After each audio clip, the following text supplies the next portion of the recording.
What's up, guys? It's Michael with Church Media Tech here, and today I'm going to run over with you some very important things as far as our sound system. I told you that I'd be giving you a tour of our sound system, and so today I'm going to be doing that, and hopefully some of you will find this interesting.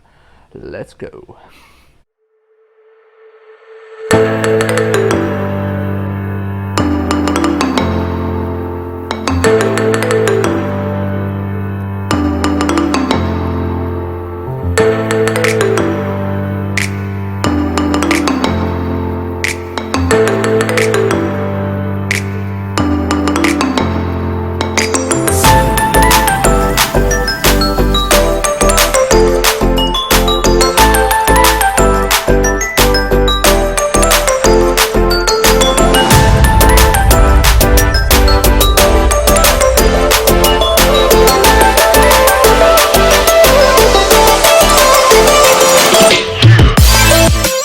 So today I'm going to start off up here in the house with our main mixer. This runs everything in the room. It controls pretty much everything, and so it's very vital that we go over this first.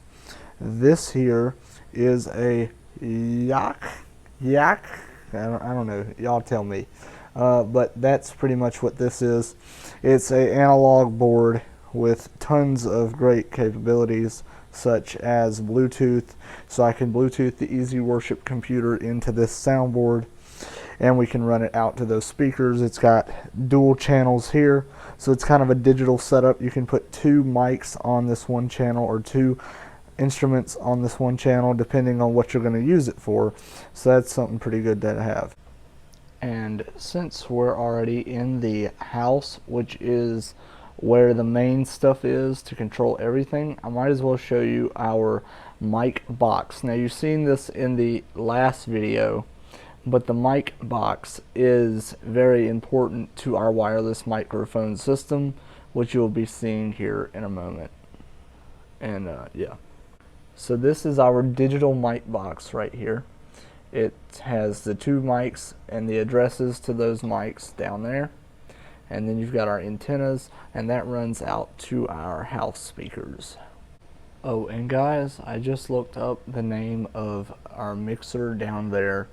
The name is pronounced Yike, as in yikes, yike, but that's the name of our mixer. Now back to the sound equipment.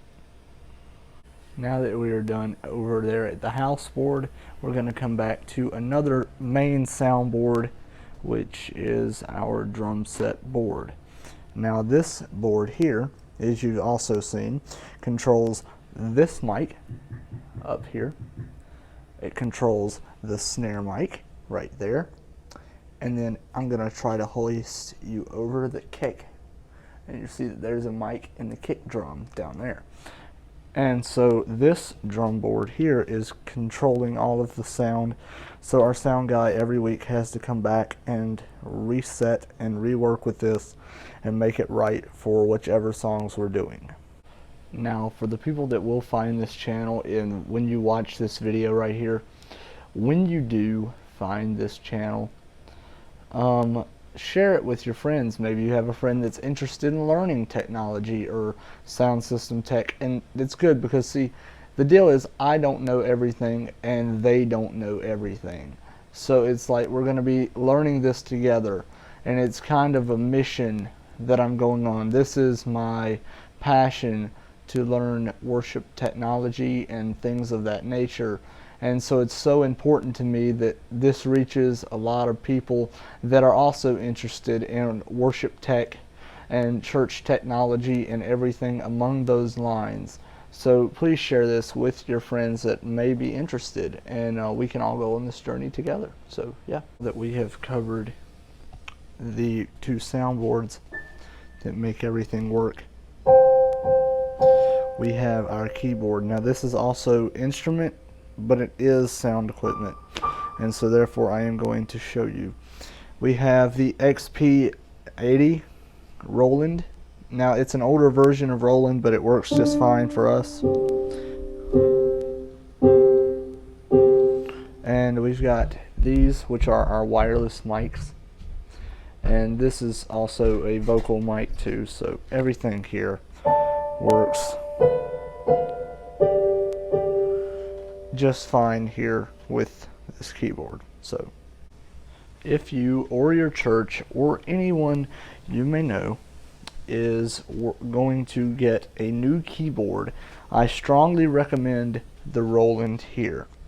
This is a great Roland keyboard. In fact, all the Rolands that I know of are good keyboards, and so you should definitely consider getting yourself a Roland keyboard. Anyway, now I'm going to pull out one of our cords that we use, and this is just one, but we do use most of the cords that we use are similar to this, so I'm going to pull it out and kind of show you what it is and where I got it. And it works good for most instruments with a mic input or output, and so I think you're going to like this one. Now that we've covered the keyboard that our church uses and the soundboards, the mixers, the consoles, and the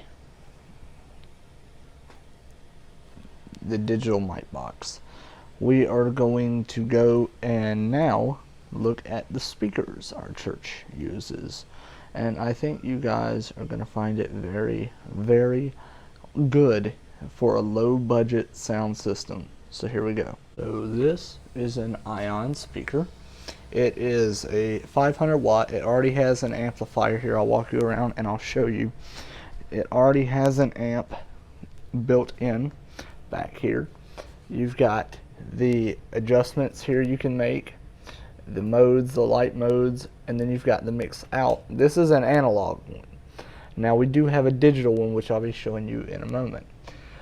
But you've got all sorts of that stuff here. It has that 500 watt stuff. It can handle all of this sound equipment, and I recommend Ion greatly. Now this is our digital Ion, and it was the same amount of money, but it is digital and I wanted analog. This speaker is totally powered off of the mix out of this speaker. Now it doesn't have to be that way. As you see, it has its own XLR in all over the place, and therefore you can use the mix out with this one too if this one's the one you have that you need to, but you don't have to if your soundboard has those channels that are needed for that.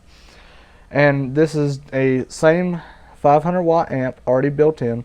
Everything here is just fine and it works great, so I strongly recommend that speaker. Alright, so I am looking for the cord. I think this one's it here. I think it's like a 25 foot, because it was intended to run longer than the others that we had. And let me see, I think this is the one. I have to make sure before I just go pulling it all out, but yeah, I'm about 900% sure this is the one. Everything seems to want to come with it, so I'm gonna have to get that real quick. Hold up. Just to tell you, if you are a new tech guy, this is gonna be your worst nightmare, to have things jumbled up in a drawer for over half a year, and then all of a sudden you want to pull it out and it's all tangled up and you've got a 30-foot cord tangled in that mess. So just so you know, that's going to be your worst nightmare. Okay, so this cord is what we use to connect drum boards and drum cables and keyboards and to the soundboard in the house, and this just is pretty much our dual capability cables, and it reaches, if you'll look, it reaches all the way walking down this hallway here into the sanctuary, all the way back to the tech booth, and it could still go further than that right there. So pretty much that is what we've worked with. Okay guys, I'm pretty much sure that's going to wrap up this video. If you like what you're seeing, subscribe. You're going to get tons more content like this, and it's going to be a lot of fun on this channel, learning the different things that we need to learn in order to do the job that we are doing. So If you like what you see, subscribe, and thanks for watching. Catch you later.